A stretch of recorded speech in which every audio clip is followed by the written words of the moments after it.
আসসালামু আলাইকুম।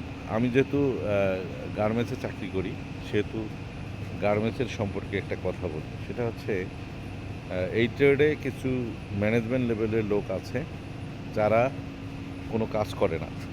তাদের কাজ একটাই, কলিগদের ভুলগুলো খুঁজে, খুঁজে বের করে সমালোচনা করা এবং হায়ার ম্যানেজমেন্টের কানকে গরম করা। তাদের এটাই হচ্ছে সবচেয়ে বড় কাজ।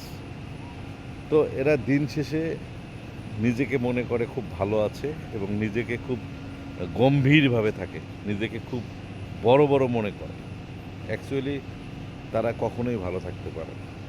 কোনো না কোনো সময় তাদের যে মুখোশ, এটা উন্মোচন হয়ে যায় এবং হায়ার ম্যানেজমেন্ট বুঝতে পারে যে তার তেল মারা কথা, তার সবসময় পাম মারা কথা এবং তার চুকলখড়ি কথা, সমালোচনার কথা ম্যানেজমেন্ট আর গ্রহণ করে না। তো অ্যাকচুয়ালি সব জায়গায় কাজ এবং মানুষের ভালোবাসা, এই দুইটা নিয়েই মানুষ আত্মতৃপ্তি পায় এবং কাজকে ভালোবাসলে, মানুষকে ভালোবাসলে নিজের আত্মতৃপ্তি হয়, নিজে ভালো থাকা যায় এবং অপরকে ভালো রাখা যায়। ধন্যবাদ।